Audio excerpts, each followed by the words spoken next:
Hello guys. So இந்த வீடியோவில் நம்ம பார்க்க போகிறது காலேஜில் இருக்க பிளேஸ்மெண்ட் பற்றின ஃபுல் டீட்டெயில்டாக எக்ஸ்ப்ளனேஷன் பார்க்க போகிறோம். ஸோ நீங்கள் என்ன செய்யணும், என்ன செய்யக்கூடாது, என்ன மாதிரி பிளேஸ்மெண்ட் வரும், எப்போ வரும் அப்படின்ற ஃபுல் டீட்டெயில்ஸை இந்த வீடியோவில் பார்க்கலாம். ஸோ வாங்க வீடியோக்குள்ளே போகலாம். ஸோ காலேஜ் பிளேஸ்மெண்ட்னா ஃபஸ்ட் என்னன்னு பார்த்துடலாம். காலேஜ் பிளேஸ்மெண்ட் அப்படின்றது பார்த்தீங்கன்னா உங்களுக்கு காலேஜ்லேயே வந்து கம்பெனிஸ் வந்து உங்களுக்கு ரெக்ரூட் பண்ண வருவாங்க. ஓகே, ஸோ உங்களுக்கு அங்கேயே வந்து ரெக்ரூட் பண்ணி இன்டர்வியூ நடத்தி அதுக்கப்புறம் பார்த்தீங்கன்னா உங்களுக்கு செலக்ட் பண்ணிட்டு ஆஃபர் லெட்டரும் அங்கேயே கொடுத்துருவாங்க. ஸோ நீங்கள் காலேஜில் 6th செமஸ்டர் இருக்கும்போது ஓகே இது நடக்கும். 6th செமஸ்டர்ன்றது பார்த்தீங்கன்னா உங்களோட தேர்ட் இயரில் வந்து பார்த்தீங்கன்னா உங்களுக்கு மேக்ஸிமம் ஜனவரியிலேருந்து ஆரம்பிக்கும்.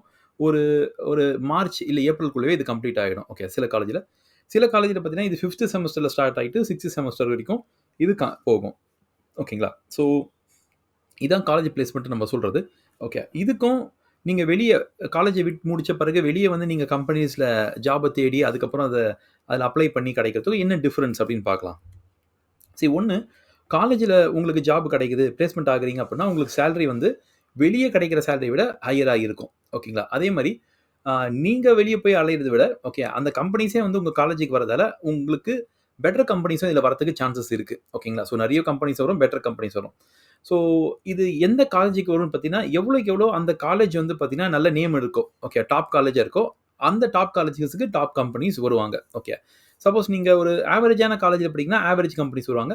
இல்லை ரொம்ப பிலோ ஆவரேஜான ஒரு காலேஜில் படிக்கிறீங்க அப்படின்னா கேம்பஸ் பிளேஸ்மெண்ட்டே வராதுங்க. ஓகே, இதுதான் வந்து ட்ரூத். ஓகே, ஸோ இதில் டாப் காலேஜில் படிச்சிங்கன்னா டாப் கம்பெனிஸ் பிளேஸ்மெண்ட் வராங்களே இவங்க நல்ல சேலரியும் தருவாங்க. ஓகே, உங்களுக்கு நீங்கள் வெளியே போய் ஜாப் தேடினீங்கன்னா என்ன சேலரி கிடைக்குமோ அதை விடவே வந்து இதில் வந்து பார்த்தீங்கன்னா ஒரு 20% 30% ஹையராகவே கிடைக்கும். ஓகே, ஸோ நீங்கள் ஆவரேஜான ஒரு காலேஜில் படிச்சிங்கன்னா திருப்பி ஆவரேஜ் கம்பெனிஸாக வரும். அவங்க வந்து பார்த்தீங்கன்னா வெளியே தர சேலரியை விட இன்னும் கொஞ்சம் அதிகமாக தருவாங்க. ஒரு 10% இல்லை ஒரு 15% அதிகமாக தருவாங்க. ஆக மொத்தம் நீங்கள் காலேஜில் பிளேஸ்மெண்ட் ஆகிறது தான் வந்து பெஸ்ட் ஆப்ஷன். ஓகே, ஸோ நீங்கள் வெளியே போய் தேடுறது அப்படின்றது ரொம்ப ரொம்ப கஷ்டமான ஒரு விஷயம். ஓகே, நீங்கள் வெளியே போய் ஜாப் தேடுறதுன்றது ரொம்ப கஷ்டமான விஷயம். ஏன் அப்படின்னு பார்த்தீங்கன்னா எந்த கம்பெனிக்கு அப்ளை பண்ணணும், ஓகே அதுக்கு என்ன ரெஸ்யூம் வச்சுருக்கணும், ஓகே அதுக்கு என்ன கவரிங் லெட்டர் எழுதணும், அவங்க அப்ளை பண்ணவங்க அப்போ இன்டர்வியூ கூப்பிடுவாங்க அப்படின்ற எல்லா விஷயமே வந்து பார்த்தீங்கன்னா உங்களுக்கு சரியாக நமக்கு தெரியாது. ஓகே, ஸோ நீங்கள் பாட்டு கம்பெனி நீங்கள் அப்ளை பண்ணி இருக்கோம், அவங்க எப்போ கூப்பிடுறாங்களோ அப்போ தான் நீங்கள் வந்து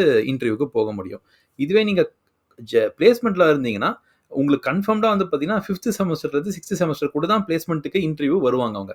ஸோ உங்களுக்கு அந்த கேரண்டியும் உங்களுக்கு கிடைக்கும். ஓகேங்களா? ஸோ நீங்கள் வெளியே போய் தேடுறத விட காலேஜிலே பிளேஸ்மெண்ட் ஆகிறது தான் பெஸ்ட்டு. ஸோ இதில் தேர்ட் ஆப்ஷன் அப்படின்றது பார்த்தீங்கன்னா உங்களுக்கு படிக்கும்போதே உங்களுக்கு ஆஃபர் லெட்டர் கிடைக்கும். ஸோ நீங்கள் வெளியே போய் தேடி உங்கள் டைமை வேஸ்ட் பண்ண வேணாம். ஓகேங்களா? ஏன்னா வெளியே போய் நீங்கள் ஜாப் தேடினாலும் எப்படியும் 2-3 மந்த்ஸ் ஆகும். அந்த 2-3 மந்த்ஸும் நீங்கள் பிளேஸ்மெண்ட்லேயே உங்களுக்கு கிடச்சிச்சின்னா உங்களுக்கு அதில் நீங்கள் வேலைக்கே போயிடலாம். ஸோ உங்களுக்கு 3 மந்த்ஸ் சேலரியே கிடச்சிரும். ஓகேங்களா? ஸோ அதுவும் இதில் benefit.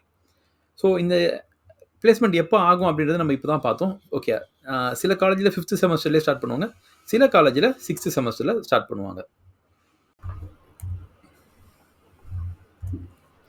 So criteria for getting shortlisted to attend college placement. So college பிளேஸ்மெண்ட்டில் நம்ம வந்து எப்படி ஷார்ட் லிஸ்ட் ஆகிட்டு எப்படி அந்த கம்பெனிங்களை நடத்துகிற இன்டர்வியூஸ் அட்டன் பண்ணுறது அப்படின்னா காலேஜ்லேயே வந்து பார்த்தீங்கன்னா பிளேஸ்மெண்ட்டுக்குன்னு சொல்லிட்டு தனி டிபார்ட்மெண்ட் வச்சுருப்பாங்க. அப்படி டிபார்ட்மெண்ட் இல்லைன்னா தனி அதுக்குன்னு வந்து பார்த்தீங்கன்னா ஃபேக்கல்ட்டியோ இல்லை எதுனா ஒரு ப்ரொஃபஸரையோ வந்து அசைன் பண்ணியிருப்பாங்க. ஸோ நீங்கள் என்ன பண்ணுங்கள், அந்த டிபார்ட்மெண்ட்லேயோ இல்லாட்டி அங்கே ஃபேக்கல்ட்டி யார் அசைன் பண்ணியிருக்காங்கன்னு முதல்ல பாருங்கள். அவங்கக்கிட்ட போய் நீங்கள் பேசி பாருங்கள். ஓகே, என்னென்ன கம்பெனிஸ் வரும், எப்போ வரும், ஓகே அதுக்கு அதே மாதிரி என்ன அவங்க எதிர்பார்க்குறாங்க அப்படின்ற மாதிரி நீங்கள் அவங்ககிட்ட பேசி பார்க்கலாம். அவங்களும் உங்களுக்கு ஒரு ஐடியாஸ் கொடுப்பாங்க. ஓகேங்களா? ஸோ அந்த ஐடியாஸை வச்சு நீங்கள் வந்து அவங்க கூட ரெகுலராக அவங்க கூட நீங்கள் வந்து அந்த ஃபேக்கல்ட்டியோ இல்லாட்டி அந்த டிபார்ட்மெண்ட்லேயோ ஒரு ரெகுலராக ஒரு கான்டாக்டில் இருந்தீங்கன்னா இந்த கம்பெனிஸ் எப்போ வராங்க அப்படின்றது உங்களுக்கு கரெக்டாகவும் தெரியும். என்ன மாதிரி கொஸ்டின்ஸ் கேட்பாங்க, எப்படி அவங்க இன்டர்வியூ நடத்துவாங்க அப்படின்றத நீங்கள் கேட்கலாம். ஓகேங்களா? அல்டிமேட்லி ஏன்னா நீங்கள் ஜாப் உங்களுக்கு கிடைக்கணும். ஸோ நீங்கள் இதுக்காக வந்து அந்த பிளேஸ்மெண்ட் டிபார்ட்மெண்ட்டில் நீங்கள் வந்து அவங்களோட ஒரு கான்டாக்ட் வச்சுருக்கலாம். ஓகேங்களா? ஸோ அவங்க நார்மலாக வந்து எல்லா ஸ்டூடெண்ட்ஸ்கிட்டையும் எக்ஸ்பெக்ட் பண்ணுறது என்ன அப்படின்னு பார்த்தீங்கன்னா, நம்பர் 1 உங்களுக்கு காலேஜில் ஒரு குட் நேம் இருக்கணும். ஓகே, ஸோ குட் நேம்னா நம்ம அதுக்காக எக்ஸ்ட்ராவாக நம்ம எதுவும் பண்ண தேவையில்லை. ஓகே, நீங்கள் வேறு எந்த விதமான ஒரு பிளாக் மார்க்கும் உங்கள் நேமில் இருக்கக்கூடாது. ஃபார் எக்ஸாம்பிள் நீங்கள் காலேஜில் எதனா உடச்சிட்டிங்களோ இல்லை சண்டை போடுறீங்களோ, ஓகே இல்லை காலேஜுக்கு ஒரு பேட் நேம் கொண்டு வரீங்கன்னா இந்த மாதிரி நீங்கள் எதனா ஒன்று பண்ணி ஓகே அது வந்து பார்த்தீங்கன்னா ஒரு பெரிய லெவலில் வந்து எல்லா ஸ்டாஃபுக்கும் தெரியுது, எல்லா காலேஜில் இருக்கவங்க நிறைய பேருக்கு தெரியுதுன்னா உங்கள் நேமை வந்து பார்த்தீங்கன்னா கட்டாயமாக அவங்க பிளேஸ்மெண்ட்டில் வைக்க மாட்டாங்க. ஓகேயா? ஸோ இந்த பிளேஸ்மெண்ட்டுன்றது எப்படி நடக்குதுன்னு வேணால் முதல்ல ஃபஸ்ட்டு பார்த்துடலாம். இந்த பிளேஸ்மெண்ட் பார்த்தீங்கன்னா ஒரு கம்பெனி இருக்கும். ஸோ அந்த கம்பெனிக்கு பார்த்தீங்கன்னா ஒரு 30 ஸ்டூடெண்ட்ஸ் தேவைப்படுறாங்க. அவங்க கம்பெனில எம்ப்ளாயியா வந்து தேவைப்படுறாங்கன்னா, இந்த காலேஜை வந்து அப்ரோச் பண்ணுவாங்க. ஸோ காலேஜில் இந்த பிரின்சிபலை பார்ப்பாங்க. அதுக்கப்புறம் பிளேஸ்மெண்ட் டிபார்ட்மெண்ட்ல போயிட்டு பேசுவாங்க. ஸோ பிளேஸ்மெண்ட் டிபார்ட்மெண்ட்ல என்ன பேசுவாங்க அப்படின்னு பார்த்தீங்கன்னா, எங்களுக்கு ஒரு 30 ஸ்டூடெண்ட்ஸ் வேணும். ஓகே. அவங்க வந்து பார்த்தீங்கன்னா, ஒரு 70% மார்க்குக்கு மேல வேணும். அ அதுக்கப்புறம் வந்து பார்த்தீங்கன்னா, 10த்ல இவ்வளோ மார்க் எடுத்துக்கணும், 12த்ல இவ்வளோ மார்க் எடுத்துக்கணும். அவங்க ஒரு நல்ல ஸ்டூடெண்ட்டா இருக்கணும். ஓகேங்களா? அ இது மாரி தான் அவங்க வந்து பார்த்தீங்கன்னா, ஒரு ஒரு கண்டிஷன்ஸ் குடுப்பாங்க. ஸோ பிளேஸ்மெண்ட் டிபார்ட்மெண்ட் இங்க என்ன பண்றாங்கன்னா, உங்களுக்கு வந்து ஏன்னா காலேஜ்ல ஃபைனல் இயர்ல பார்த்தீங்கன்னா, எப்படியும் வந்து ஒரு ஒரு 500 ஸ்டூடண்ட்ஸ் கூட இருக்க சான்ஸ் இருக்கு. ஓகேங்களா? ஸோ பிகாம் டிபார்ட்மெண்ட் அப்படின்னு எடுத்தீங்கன்னா, அதில எப்படியும் ஒரு 100, 200 ஸ்டூடண்ட்ஸ் இருப்பாங்க. ஸோ பிகாம் டிபார்ட்மெண்ட்ல எங்களுக்கு ஒரு 30 ஸ்டூடண்ட் தான் வேணும் அப்படின்னு அவங்க சொன்னாங்கன்னா, 200லேருந்து டைரக்ட்டா 30 ஸ்டூடண்ட்ஸ்க்கு வந்து அவங்க சூஸ் பண்ணணும். கரெக்ட்டுங்களா? ஸோ இதில காலேஜ் ஃபர்ஸ்ட் என்ன பண்ணுவாங்க, இந்த மாரி யாருக்கெல்லாம் வந்து பேட் நேம் இருக்கோ அவங்கள ரிமூவ் பண்ணுவாங்க. ஓகே. யாருக்கெல்லாம் மார்க் கம்மியா இருக்கோ அவங்கள ரிமூவ் பண்ணுவாங்க. 70% கீழ யாருனா இருக்கிறாங்க அப்படின்னா, ஃபர்ஸ்ட் அவங்கள ரிமூவ் பண்ணுவாங்க. ஸோ இப்படி ரிமூவ் பண்ணாங்களே, இது உங்களுக்கு வந்து பார்த்தீங்கன்னா, ஸ்டூடண்ட்ஸ் வந்து 200 ஸ்டூடண்ட்ஸ்லேருந்து தானாவே அது 100 ஸ்டூடண்ட்க்கு வந்துரும். ஸோ இந்த 100 ஸ்டூடண்ட்டோட நேம் லிஸ்ட்ட தான் வந்து பார்த்தீங்கன்னா, கம்பெனி குடுப்பாங்க. ஓகேங்களா? ஸோ கம்பெனி இந்த 100 பேரோட நேம் லிஸ்ட்ட வச்சுன்னு அவங்களே இன்டர்வியூ கண்டக்ட் பண்ணுவாங்க. இன்டர்வியூ இல்லாட்டி வந்து பார்த்தீங்கன்னா, ஒரு டெஸ்ட் இது மாரி கண்டக்ட் பண்ணுவாங்க. இந்த 100 பேர்லேருந்து அவங்க கட் ஷார்ட் பண்ணி கடைசியில வந்து பார்த்தீங்கன்னா, 30 பேர வந்து செலக்ட் பண்ணுவாங்க. ஓகேங்களா? சில சமயம் 30 இருக்கும். சில சமயம் வந்து பார்த்தீங்கன்னா, 50 பேர கூட செலக்ட் பண்ணுவாங்க. ஏன்னா, அவங்களுக்கு நல்லா தெரியும். 50 பேர்லேருந்து எப்படியும் 20 பேர் வந்து ஆஃபர் லெட்டர் கிடைச்ச பிறகு கூட நான் வரலன்னு சொல்லுவாங்க. ஸோ, அதனால ஒரு 50 பேருக்கு மோஸ்ட்லி அவங்க ஆஃபர் லெட்டர் குடுப்பாங்க. ஏன்னா, அப்பதான் வந்து பார்த்தீங்கன்னா, அதில ஒரு 20 பேர் போயிட்டா கூட ஒரு 30 பேர் வந்து அ அவங்களுக்கு எம்ப்ளாயீஸா வந்து ஜாயின் பண்ணுவாங்கன்னு அவங்களுக்கு நல்லாவே தெரியும். ஓகேங்களா? ஸோ, இப்படி தான் வந்து பார்த்தீங்கன்னா, ஒரு கம்பெனியும் காலேஜ வந்து ஆ கேட்கறாங்க. ஓகே. காலேஜும் பார்த்தீங்கன்னா, பிளேஸ்மென்ட் டிபார்ட்மென்ட் வழியா இப்படி தான் வந்து பார்த்தீங்கன்னா, அவங்க வந்து ஷார்ட் லிஸ்ட் பண்ணி ஸ்டூடண்ட்ஸோட நேம் லிஸ்ட்ட கம்பெனிஸ்க்கு தராங்க. ஓகேங்களா? ஸோ இதில அ கம்பெனிஸ் குடுக்குற ரெகுலரான கிரைட்டீரியா என்னென்னன்னு பார்த்தீங்கன்னா, ஃபர்ஸ்ட் கிரைட்டீரியா வந்து காலேஜ்ல நல்ல நேம் இருக்க ஸ்டூடண்ட்ஸ் மட்டும் தான் வேணும். ஓகே. அதாவது பிளாக் மார்க் இல்லாத ஸ்டூடண்ட்ஸ் தான் வேணும்னு சொல்லிட்டு அவங்க ஃபர்ஸ்ட் கண்டிஷன் வைக்கிறாங்க. ஓகேங்களா? ஏன்னா காலேஜ்லயே இவங்க ஸ்டூடண்ட்ஸ் தகராறு பண்ணாங்கன்னா, இவங்க அடுத்தது போய் கம்பெனில தகராறு பண்ணுவாங்கன்றது அவங்களுக்கு தெரியும். அதனால அந்த ஸ்டூடண்ட்ஸ் ஃபர்ஸ்ட் வேணாம் அப்படின்னு சொல்லிடுறாங்க. 2வது பார்த்தீங்கன்னா, உங்களோட அ காலேஜ்ல இருக்கிற ஓகே. அ காலேஜ்ல இருக்கிற வந்து உங்களோட மார்க் பெர்சன்டேஜ். ஓகே. ஸோ அது சிஜிபிஏ அதெல்லாம் வந்து பார்ப்பாங்க. ஸோ 5த் செமஸ்டர் வரைக்கும் பார்ப்பாங்க. இல்ல 4த் செமஸ்டர் வரைக்கும் பார்ப்பாங்க. ஏன்னா, மோஸ்ட்லி கம்பெனிஸ் வந்து 5த் இல்ல 6த் செமஸ்டர்ல தான் வந்து பிளேஸ்மென்ட்க்கு வராங்க. ஸோ அதுதான் வந்து அவங்க ஃபர்ஸ்ட்டு பார்க்குறாங்க. 3 வந்து பார்த்தீங்கன்னா, நீங்க 10த்ல வாங்குன மார்க் பெர்சன்டேஜ், 12த்ல வாங்குன மார்க் பெர்சன்டேஜ். ஸோ இந்த டிசிஎஸ், இன்ஃபோசிஸ் இந்த மாரி கம்பெனிஸ் என்ன பண்றாங்கன்னா, அவங்க வந்து இந்த 10த், 12த் மார்க்ஸும் வந்து பார்க்குறாங்க. ஸோ 10த்ல ஒரு 70%, 12த்ல ஒரு 70% மாரி வச்சிருக்கணும் ஸ்டூடண்ட்ஸ்ன்னு பார்க்குறாங்க. ஏன்னு பார்த்தீங்கன்னா, அப்பதான் வந்து கன்சிஸ்டன்ட்டா இவங்க படிக்கிறாங்க. ஓகே. எப்பவுமே படிக்கக்கூடிய ஸ்டூடண்ட்ஸ் இவங்க அப்படின்னு சொல்லிட்டு அவங்க ஒரு ஷார்ட் லிஸ்ட்டுக்காக இதுவும் அவங்க வைக்கிறாங்க. ஓகேங்களா? ஸோ சில கம்பெனிஸ் வந்து 60 வைப்பாங்க. சில கம்பெனிஸ் 70 வைப்பாங்க. சில கம்பெனிஸ் 80 கூட வைப்பாங்க. 80% கூட. ஸோ கம்பெனிஸ் டூ கம்பெனிஸ் இந்த பெர்சன்டேஜ் வந்து சேஞ்ச் ஆகுது. ஸோ இது தவிர்த்து வந்து பார்த்தீங்கன்னா, காலேஜ்ல வந்து அரியர் நீங்க வச்சிருக்கீங்களா? அப்படின்றதும் அவங்க பார்க்குறாங்க. ஓகே. இதுல 2 அரியர் இருக்கு. ஓகே. ஸோ ஒரு அரியர் வந்து ஸ்டாண்டிங் அரியர். ஓகே. ஸோ நீங்க லாஸ்ட் இப்போ கரண்ட்டா வந்து நீங்க ஒரு எதனா அரியர் வச்சிருக்கீங்களா? அப்படின்றத அவங்க பார்க்குறாங்க. History of arrear. ஓகே. ஏதாவது ஒரு செமஸ்டர்ல நீங்க ஃபெயில் ஆயிட்டு, அதுக்கப்புறம் அடுத்த செமஸ்டர்ல பாஸ் ஆயிருக்கீங்களா? அப்படின்றதும் அவங்க பார்ப்பாங்க. ஓகேங்களா? ஸோ இது கம்பெனிஸ் டூ கம்பெனிஸ் இந்த ரூல்ஸ், ரெகுலேஷன்ஸ் இந்த கிரைட்டீரியா வந்து சேஞ்ச் ஆகினே தான் இருக்கும். ஓகே. எந்த கம்பெனி என்ன கேட்குறான்னு நமக்கு சரியா தெரியாது. அது அந்தந்த கம்பெனி வந்து அந்த டைம்ல வந்து அவங்களுக்கு டிமாண்ட் எப்படி இருக்கோ, அத பொறுத்து தான் இந்த conditions மாத்திப்பாங்க. Okay. So college arrear பத்தி உங்களுக்கு தெரியும்னா, இன்னொரு வீடியோ போட்டிருக்கோம். ஓகே. நீங்க அத செக் பண்ணி பாருங்க.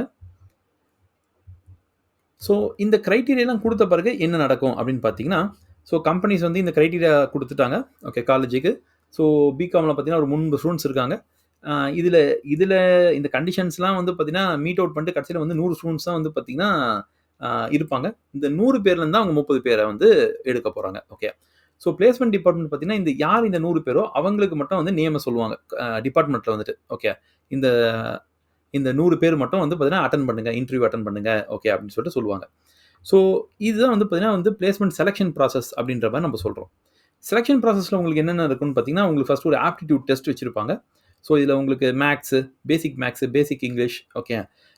லாஜிக்கல், ரீசனிங் இது மாரியான அ அ சப்ஜெக்ட்ஸ் வரும். மோஸ்ட்லி எம்சிக்யூவா தான் இருக்கும் இதுங்க. ஓகே. ஸோ இத நீங்க ஃபர்ஸ்ட் கிராக் பண்ணணும். இதுக்கு இன்னொரு வீடியோ போட்டிருக்கோம். நீங்க அந்த வீடியோ பாருங்க. ஆப்டிட்யூட் டெஸ்ட்னா என்ன? எப்படி கிராக் பண்றதுன்னு. இதுலேருந்து பார்த்தீங்கன்னா எப்படி 100 ஸ்டூடெண்ட்ஸ் இது அட்டெண்ட் பண்ணுறாங்கன்னா, இதுலேருந்து அங்கேருந்து டைரெக்ட்டா வந்து பார்த்தீங்கன்னா, ஒரு 40 ஸ்டூடெண்ட்ஸ எலிமினேட் பண்ணிட்டு 60க்கு வந்துருவாங்க.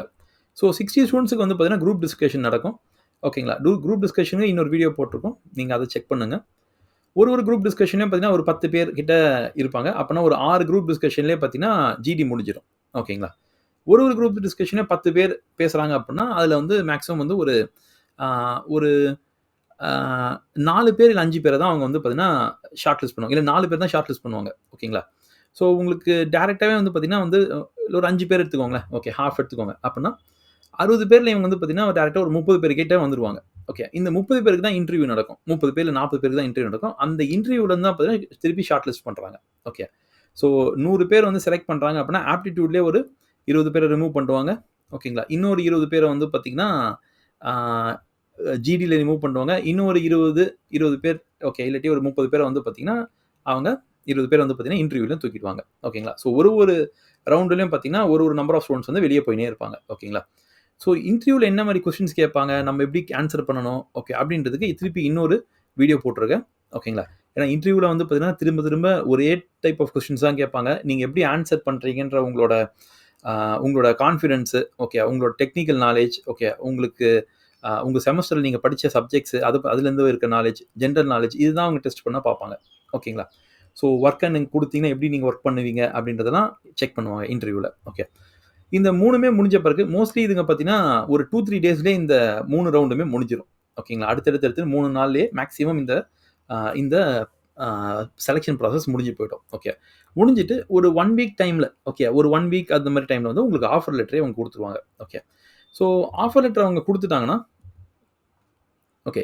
ஸோ ஆஃபர் லெட்டர் அவங்க குடுத்துட்டாங்கன்னா, அ நீங்க வந்து பார்த்தீங்கன்னா, ஒன்ஸ் அந்த ஆஃபர் லெட்டர் உங்களுக்கு கிடைச்ச பிறகு, அ ஒரு காலேஜ்லயும் ஒரு ரூல் வச்சிருக்காங்க. என்னன்னு பார்த்தீங்கன்னா, நீங்க மேக்ஸிமம் வந்து 2 ஆஃபர் லெட்டர் தான் வாங்கணும். ஓகே. அதாவது 2 கம்பெனியோட இன்டர்வியூ தான் நீங்க அட்டெண்ட் பண்ணணும். ஓகே. இல்ல ஒரு 3 தான் அட்டெண்ட் பண்ணணும்னு சொல்றாங்க. ஏன்னு பார்த்தீங்கன்னா, சில ஸ்டூடண்ட்ஸ் என்ன பண்ணுவாங்கன்னா, இத ஒரு ஹாபியா வந்து பார்த்தீங்கன்னா, எல்லா எல்லா அ அ பிளேஸ்மென்ட்ல வர எல்லா கம்பெனிலயும் உட்காந்துருவாங்க. எல்லா கம்பெனியுமே ஆஃபர் லெட்டர் வாங்கிடுவாங்க. ஓகேங்க. 10 கம்பெனி வந்து 10 கம்பெனி ஆஃபர் லெட்டர் வாங்கி வச்சுப்பாங்க. ஸோ இவங்க ஒரே ஆளே 10 கம்பெனில வந்து எங்க வேலைக்கு போறாங்க. ஓகே. இவங்க ஒரு கம்பெனிக்கு தான் போறாங்க. அப்ப கிட்டத்தட்ட 9 ஆஃபர் வந்து வேஸ்ட் தான் அந்த காலேஜுக்கு. ஓகே. ஏன்னா ஒரு 9 ஸ்டூடண்ட்ஸ் போயிருக்கலாம். ஓகே. அத வந்து பார்த்தீங்கன்னா, நல்லா இருக்கிற ஒரு ஸ்டூடண்ட் வந்து தடுத்து விடுறோம். அதனால என்ன சொல்றாங்க காலேஜ்ன்னு பார்த்தீங்கன்னா, 2ல 3 ஆஃபர் லெட்டர்ஸ் மட்டும் தான் நீங்க வாங்கணும். ஓகே. ஒன்ஸ் அந்த 2 3 ஆஃபர் லெட்டர் வாங்கிட்டீங்கன்னா, அதுக்கப்புறம் அடுத்த பிளேஸ்மென்ட் கம்பெனிக்கு நீங்க உட்காரக்கூடாது. ஓகே. ஸோ இதனால நல்ல விஷயமும் இருக்கு. நல்ல விஷயம் வந்து எல்லா ஸ்டூடண்ட்ஸ்க்கும் வந்து ஒரு ஜாப் கிடைக்குது. ஓகே. நெறைய ஸ்டூடண்ட்ஸ்க்கு ஜாப் கிடைக்குது. இதுல ஒரு கெட்ட விஷயம் என்னன்னு பார்த்தீங்கன்னா, ஒரு வேள நீங்க தான் அந்த படிக்கிற பையனா இருந்து, ஓகே. நீங்க நெறைய ஆஃபர் லெட்டர் வாங்கணும்னு நீங்க நெனைக்கிறீங்க. ஆனா 3 தான் கிடைக்குது. ஓகே. ஃபர்ஸ்ட் உங்களுக்கு கிடைச்ச ஆஃபர் லெட்டர் பார்த்தீங்கன்னா, ஒண்ணு 20,000, 22,000 ஒண்ணு 25,000ல கிடைக்குதுன்னு எடுத்துக்கலாம். ஓகே. 4வதா பார்த்தீங்கன்னா, ஒரு கம்பெனி வருது. அவன் என்ன சொல்றான், நான் 40,000 தரதுக்கு ரெடியா இருக்கேன்னு சொல்றான். இப்ப நீங்க 3 ஆஃபர் லெட்டர் வாங்கிட்டீங்க. இப்ப இது போய் 4வது அட்டெண்ட் பண்ண முடியுமா? அப்பன்னா காலேஜ் வந்து இல்லன்னு சொல்லுவாங்க உங்கள. ஓகே. ஸோ இத அவாய்ட் பண்றதுக்கு நீங்க பெஸ்ட் என்ன பண்ணணும்னா, ஃபர்ஸ்ட்டே பிளேஸ்மென்ட் ஆஃபிசருங்க கிட்ட போய் பேசிடணும் டிபார்ட்மென்ட்ல. என்ன கம்பெனிஸ் வராங்க, அவங்க அப்ராக்ஸிமேட்டா என்ன ஆஃபர் தராங்க அப்படின்னு சொல்லிட்டு நீங்க பேசிக்கணும். ஸோ அவங்க முதலே சொல்லுவாங்க, இது ஒரு 20ல வரும், இது 30ல வரும், இந்த கம்பெனி 40 தருவாங்கன்னு சொல்லிட்டு முதலே சொல்லுவாங்க. ஸோ நீங்க என்ன பண்ணணும்னு பார்த்தீங்கன்னா, இந்த 20 ரேஞ்ச் தர கம்பெனிய நீங்க அவாய்ட் பண்ணிட்டு, இந்த 30, 40,000 தர கம்பெனி நீங்க வந்து அட்டெண்ட் பண்றதுக்கு நீங்க ரெடியா இருக்கலாம். ஓகே. ஏன்னா ஆஃபர் லெட்டரே வந்து பார்த்தீங்கன்னா, சில காலேஜ்ல 1 தான் ஒரு ஆஃபர் லெட்டர் தான் வாங்க விடுவாங்க. ஸோ நீங்க அதுக்கேத்த மாரி பிளான் பண்ணி தான் நீங்க வந்து ஆ இந்த பிளேஸ்மென்ட்க்கே உட்காரணும். நீங்க பாட்டு வர பிளேஸ்மென்ட்லலாம் உட்காந்துன்னு இருந்துட்டு கடைசில ஆஃபர் லெட்டர் குடுத்துட்டாங்கன்னா, பெட்டர் கம்பெனி வரும்போது உங்களுக்கு வந்து அதுல உட்காரவே முடியாம போயிடும். ஓகேங்களா? ஸோ இதுதான் வந்து ஒரு ப்ராப்ளம். ஓகே. ஸோ ஆ உங்களுக்கு ஒரு வேளை இதுக்கு வந்து உங்களுக்கு ட்ரெய்னிங் வேணும் அப்படின்னு நீங்க நினைச்சீங்கன்னா, நீங்க வர கம்பெனிய வச்சே நீங்க ட்ரெய்னிங் பண்ணலாம். ஸோ ஃபர்ஸ்ட் வர ஒரு 1, 2 கம்பெனில நீங்க இந்த ப்ராசஸ்லாம் எப்படி இருக்குன்னு நீங்க ட்ரெய்னிங் போலாம். ஓகே. நீங்க ட்ரெய்னிங் மாரி நீங்க எடுத்துக்கலாம். ஓகே. எடுத்துக்கிட்டு நீங்க அடுத்த 3, 4த் கம்பெனி வரும்போது பெட்டராவே நீங்க வந்து பெர்ஃபார்ம் பண்ணலாம். ஓகேங்களா? ஸோ இந்த பிளேஸ்மென்ட் கிடைக்கிறதுக்கு சான்ஸஸ எப்படி இம்ப்ரூவ் பண்றது அப்படின்னு வேணா பார்க்கலாம். ஓகே. ஏன்னா நெறைய ஸ்டூடண்ட்ஸ் வந்து பார்த்தீங்கன்னா, பிளேஸ்மென்ட்ல அவங்களுக்கு ஜாப் கிடைச்சே ஆகணுன்ற மாரி ஒரு கான்செப்ட் வச்சிருப்பாங்க. ஸோ அந்த சான்ஸஸ எப்படி இம்ப்ரூவ் பண்றதுன்னு பார்த்துக்கலாம். 1 நீங்க படிக்கிற கோர்ஸ்ல வந்து அதுக்கு ரிலேட்டடா இருக்க வேற எதனா ஒரு கோர்ஸ் நீங்க கூட பண்ணலாம். ஃபார் எக்ஸாம்பிள் நீங்க பிகாம் பண்றீங்கன்னா, டாலி அப்படி பண்ணலாம். இல்ல சிஏல இன்டர் ஓகே. இல்ல வந்து ஏசிசிஏல ஒரு பர்ட்டிகுலர் 4, 5 சப்ஜெக்ட் பாஸ் பண்ணியிருக்கீங்க. ஆ இல்ல வந்து பார்த்தீங்கன்னா, நீங்க ஒரு ஆ ஆ சிஎம்ஏல ஒரு பார்ட் முடிச்சிருக்கீங்க அப்படின்னா, இதெல்லாம் வந்து உங்களுக்கு ஒரு ஒரு அடிஷ்னல் எட்ஜ். ஓகே. ஒரு அடிஷ்னல் ஒரு அட்வான்டேஜ் குடுக்கும் உங்களுக்கு. நீங்க பிஇ சிவில் படிக்கிறீங்கன்னா, கேட் மாரி கோர்ஸஸ நீங்க பண்ணலாம். ஓகேங்களா? ஸோ இதில எந்த கோர்ஸ் பண்ணலாம்? பிகாம் பண்ணும்போதே என்னென்ன கோர்ஸஸ் ரிலேட்டடா பண்ணலான்னு நாங்க இன்னொரு வீடியோ போட்டுருக்கோம். நீங்க அதில செக் பண்ணலாம். ஸோ இது தவிர்த்து குட் ஸ்போக்கன் இங்கிலீஷ் இருக்கணும். ரிட்டன் இங்கிலீஷ் இருக்கணும். ஓகேங்களா? ஏன்னா ஸ்போக்கன் இங்கிலீஷ் வந்து உங்களுக்கு இன்டர்வியூலயும், குரூப் டிஸ்கஷன்ல ஹெல்ப் ஆகும். ரிட்டன் இங்கிலீஷ் வந்து சில சமயம் அவங்க வந்து பார்த்தீங்கன்னா, உங்கள ஒரு எஸ்ஸே மாரி எழுத சொல்லுவாங்க. அதுக்கு யூஸ் ஆகும். ஓகே. மேக்ஸ் அபிலிட்டி உங்களுக்கு வேணும். ஏன்னா அப்பதான் ஆப்டிட்யூட் ரவுண்டே நீங்க கிராஸ் பண்ண முடியும். ஓகே. நல்ல கம்பெனிஸ் வந்து பார்த்தீங்கன்னா, ரொம்ப டஃப்பான ஆப்டிட்யூட் தான் வச்சிருப்பாங்க. அத நீங்க ஓவர் கம் பண்ணணும் அப்டினாலே நீங்க வந்து மேக்ஸ்க்கு நல்ல அபிலிட்டி இருக்கணும். ஓகேங்களா? இன்னொன்னு நீங்க பிளேஸ்மென்ட் செல்லுக்கு எதனா வாலண்டரிங் ஆக்டிவிட்டீஸ் பண்ணலாம். ஓகே. ஸோ நீங்க 2ண்ட் இயர்ல இருக்கிறீங்க. நீங்க வந்து கட்டாயமா பிளேஸ்மென்ட்க்கு வந்து அந்த டிபார்ட்மென்ட்ல இருக்கவங்களுக்கு ஹெல்ப் பண்ணலாம். ஓகேங்களா? ஸோ அவங்களுக்கு அசிஸ்டன்ட் மாரி ஹெல்ப் பண்றது. ஆ அதுக்கப்புறம் வந்து பார்த்தீங்கன்னா, இந்த ஆப்டிட்யூட் டெஸ்ட்டுங்க கண்டக்ட் பண்றதுக்கு, இதுக்கெல்லாம் நீங்க ஹெல்ப் பண்ணலாம். ஸோ அவங்ககிட்ட ஒரு நல்ல நேம் கிடைக்கும். உங்களுக்கும் வந்து பார்த்தீங்கன்னா, அவங்களும் ஹெல்ப் பண்றதுக்கான சான்சஸ் அதிகமாகும். Volunteering for college and department activities. So உங்க டிபார்ட்மெண்ட்ல நடக்கிற ஈவென்ட்ஸு, காலேஜஸ்ல நடக்கிற ஆக்டிவிட்டீஸ்க்கு நீங்க நெறைய இன்வால்வ் ஆகினே இருந்தீங்கன்னா, உங்களோட ஃபேக்கல்டி, உங்களோட புரொஃபசர் அவங்களுக்கெல்லாம் நீங்க இருக்கிறீங்கன்னு தெரிய வரும். அப்போ வந்து பார்த்தீங்கன்னா, பிளேஸ்மென்ட்க்கு அவங்க ரெக்கமெண்டேஷனும் பண்ணுவாங்க. ஓகே. இவன் இந்த இந்த ஸ்டூடண்ட் நல்ல ஸ்டூடண்ட் இவங்களுக்கு என்ன ஜாப் ஆப்பர்ச்சுனிட்டி கொஞ்சம் அரேஞ்ச் பண்ணுங்கன்னு சொல்லுவாங்க. ஓகே. பிளேஸ்மென்ட் டிபார்ட்மெண்ட் ஹெல்ப் பண்ண சான்சஸ் இருக்கு. ஓகே. இது தவிர்த்து participation inter college activities. So culturals attend பண்றீங்க. இல்லாட்டி வேற எதனா வெளிய போயிட்டு வேற எதனா குவிஸ் ப்ரோகிராம் மாரி அட்டெண்ட் பண்றீங்க அப்படின்னா, அதுலயும் நீங்க பண்ணலாம். இல்ல பார்த்தீங்கன்னா, நீங்க வந்து ஒரு காலேஜ்ல வந்து நீங்க ஒரு கல்ச்சுரல்ஸ் நடக்குதுன்னா, அதுக்கு நீங்க வந்து அ அதுல நீங்க ஒரு வாலண்டியரா நீங்க பார்ட்டிசிபேட் பண்ணலாம். ஓகேங்களா? அதுலயும் நீங்க பண்ணலாம். ஓகே. இது தவிர்த்து வந்து பார்த்தீங்கன்னா, நீங்க வேற எதனா ஒரு கம்பெனிக்கு நீங்க இன்டர்ன்ஷிப் போற அந்த சர்டிஃபிகேட் வச்சிருக்கலாம். இல்ல பார்ட் டைமா வொர்க் போறீங்கன்னா, அதுவும் எடுத்துக்கலாம். ஸோ ஏதாவது ஒரு வகையில அந்த கம்பெனிங்களுக்கு நீங்க யூஸ்ஃபுல்லா இருக்கீங்க அப்படின்றது அவங்களுக்கு தெரிய வரணும். ஓகே. ஆன்லைன்ல சில கோர்சஸ் பண்ணலாம் நீங்க. அதுக்குன்னு ஆன்லைன்லயே 10 கோர்ஸ் பண்ணி எல்லாத்துக்கும் சர்டிஃபிகேட் வச்சுக்காதீங்க. ஓகே. அவங்க என்ன பார்ப்பாங்கன்னா, இவன் கம்ப்யூட்டர தாண்டி எங்கேயுமே போமாட்டான்றத அவங்க கண்டுபிடிச்சு வச்சுப்பாங்க. அதனால சும்மா அ எக்கச்சக்கமான கோர்சஸ் மட்டும் ஆன்லைன்ல பண்ணின்னு இருக்காதீங்க. ஓகே. ஸோ ஒரு மிக்ஸா வச்சுக்கோங்க. ஆன்லைன்ல ஒரு சில சர்டிஃபிகேட்ஸ் ரிலேட்டடா ஒரு கோர்ஸ் மாரி பண்ணுங்க. ஓகே. ஸ்போக்கன் இங்கிலீஷ் கிளாஸ் போங்க. மேக்ஸ கொஞ்சம் அ இன்கிரீஸ் பண்றதுக்கு அபிலிட்டி இன்கிரீஸ் பண்றது பாருங்க. ஓகே. கல்ச்சுரல் ஆக்டிவிட்டீஸ்லாம் கொஞ்சம் பார்ட்டிசிபேட் பண்ணுங்க. குவிஸ் அட்டெண்ட் பண்ணுங்க. ஸோ ஆக்டிவா இருங்க காலேஜ்ல. ஓகேங்களா? போனோம், வந்தோம், சுத்தியிருந்தோம்னு இருக்காதீங்க. அது மாரி நீங்க இந்த இந்த ஆக்டிவிட்டீஸ் நாங்க சொன்னதெல்லாம் நீங்க பண்ணீங்கன்னா, உங்களுக்கு பிளேஸ்மென்ட்ல சான்சஸ் வந்து கிடைக்கிறதுக்கு அதிகம். Okay. So thank you guys. So இந்த வீடியோ உங்களுக்கு யூஸ் ஆகும்னு நெனைக்கிறேன். ஓகே. ஸோ யூஸ் ஆகுதுன்னா லைக் போடுங்க. இது உங்க ஃப்ரெண்ட்ஸுக்கு ஷேர் பண்ணுங்க. ஸோ நீங்க பிளேஸ்மென்ட்ல உட்கார போறீங்களா? இல்லையா? ஓகே. அப்படின்றத கமெண்ட் செக்ஷன்ல போடுங்க. ஓகே. ஸோ பிளேஸ்மென்ட்ல ஏன் நீங்க அட்டெண்ட் பண்ண போறீங்க அப்படின்றதும் கமெண்ட்ல போடுங்க. இல்ல நான் அட்டெண்ட் பண்ண மாட்டேன். நான் வெளிய தான் ஜாப் தேடுவேன் அப்படின்னா, அத கூட நீங்க கமெண்ட் செக்ஷன் போடலாம். உங்களோட உங்களோட வியூவ கமெண்ட் செக்ஷன் போடுங்க பிளேஸ்மென்ட்ட பத்தி. Okay. So thank you guys. நம்ம நெக்ஸ்ட் வீடியோல மீட் பண்ணலாம்.